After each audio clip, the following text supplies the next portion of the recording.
But Julian doing it, and seeing him in with his wee, and he was built like a number nine knitting needle. You know what I mean? It was a, and we had to drag him out from the middle of this fracas, put him behind the drums, and then carry on drumming. And we got through the set sort of thing. But I think it was only like about, I don't know, it was about 6 or 7 years ago, and there's like a heavy rock forum, Metal Ireland or something they call it, and someone had remembered that night, and someone had actually, and I don't give a fuck to tell you the truth, but someone had actually said, oh yeah, this wanker in this band said, for those about to fight, don't, sort of thing, or forget it or whatever. And I didn't think that it was a wankerish thing to say. I thought it was just going to quell, people would turn around and laugh at it. But for some reason or other, what I said got the Port Stewartans more riled up. So we did the show. We went backstage behind the bar. Got our beers and stuff. But this time we didn't go. We didn't go back home or to a bed and breakfast because we were going to. No, we did. We went to a bed and breakfast because we were staying that night, and then we were going next day to Donegal or a place called Ballybuffet, like right in the heart of like Western Ireland. A little village. And these guys roll into town. When my hair was long at the time, we all had long hair at the time, except poor wee Julian, like. And we did the show, and there were about 10 people at it, and they didn't even know what to make of us or anything. I think they thought they were coming along to see a fiddly diddly band or whatever. But we had arranged this gig as a favour to someone who we knew, in the vicinity, and we went along. It was a Sunday night. It was a give me. There was no, we didn't care if we made money or whatever, because, everything that weekend that we made in spuds we just spent on the bed and breakfast, and then the travel next day and just basically going out and having the jolly boys out and sort of thing. And we said goodbye because whenever we would play in spuds, Margaret, my wife, would come up, and friends from Belfast, and we would all stay, and then in the morning, bye bye, they would go their way, and then we would head off, off in the other direction. And I remember we were finished this gig in Ballybuffet anyway. I can't remember what the venue was called, but we knew that it was going to be cold on the way back. And this time we weren't staying anywhere. We were just making our way straight from from the west of Ireland over to the east of Ireland and down home. So travelling basically through the night. But all we had was, we didn't have like a tour bus or anything, or a proper van. We had this Luton box van, which basically meant that you had 3 people in the front, 2 passengers, a driver, and then basically a box on the back with a shutter, all the gear, and the rest of us, three or four more of us. So we knew that this was actually going to be the case, and I didn't care. I knew that as long as, but when the shutter went down, then it was total black, But I was with Dee and Pete and whatever, and we were sitting. Once again, we had beers with us, so as long as we had that, what else we had was we stole we stole like quilts and blankets, because it was a hotel that we were playing in, so they allowed us to change in one of the rooms, and we knew, this was like February, and heading back to Belfast where we're going to be freezing, so we snuck these like quilts and eiderdowns and stuff into our bags. The boys in the front, they were fine with the heater, but we got into the back and we wrapped ourselves up with these quilts.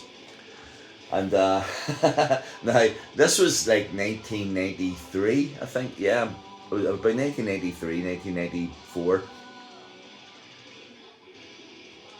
And the British Army were still guarding the borders of Northern Ireland to the Republic of Ireland.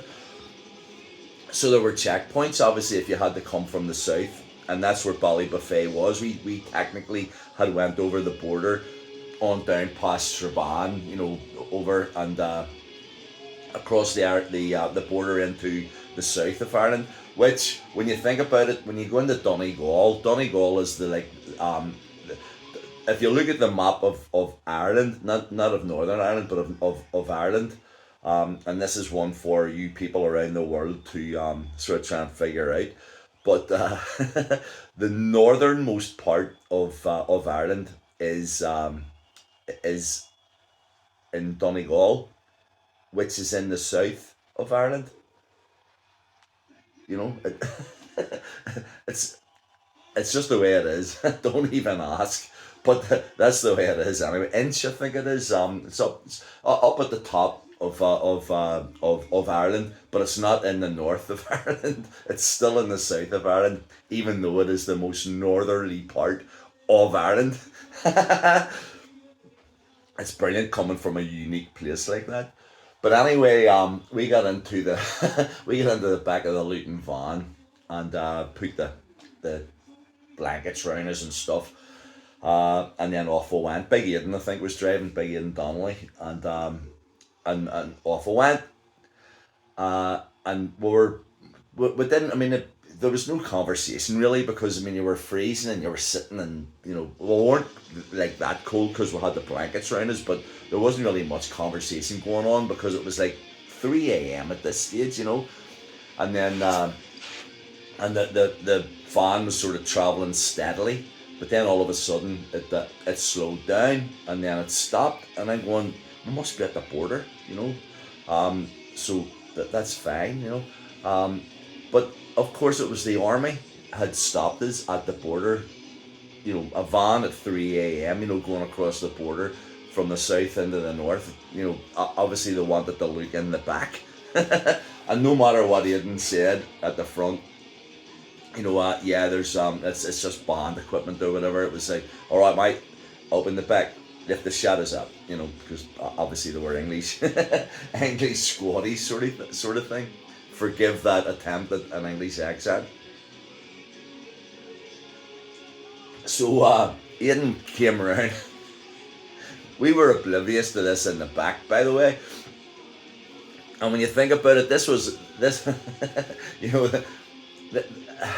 what he lifted the shutter up, and it was still like kind of dark, and the soldiers were all standing with their big, with their rifles sort of thing. There were about 5 or 6 of them, and they all had their rifles down. But then they saw movement in the back of the lorry, and they pulled up their weapons. We're sitting, half dozed with blankets around us. I always remember this army guy going, "Fucking hell, we've got refugees! We've got refugees!" And I'm going, "We're not refugees. we're Northern Ireland citizens going back into where we come from, trying to keep warm. Is that okay?" And the guy went, everyone out. So we had to get out, and it was like, you couldn't even write the script. Spinal Tap wouldn't have had it. You had army guys, with rifles, pinned on us until they could actually get into the back and then search, with their torches and stuff, and see that there were amps and speakers and drum stands and stuff like that. I think one of them actually lifted up a speaker stand, and he was like, I saw his eyes lighting up because he thought he had found a bazooka or something, but it was just a speaker stand. And then they got out, and it was like, oh, all right, guys, off you go, and back into the van, blankets around us, and off we went, sort of thing. But I mean, no matter what happens, in life with regards to success or failure or whatever that you have in a band,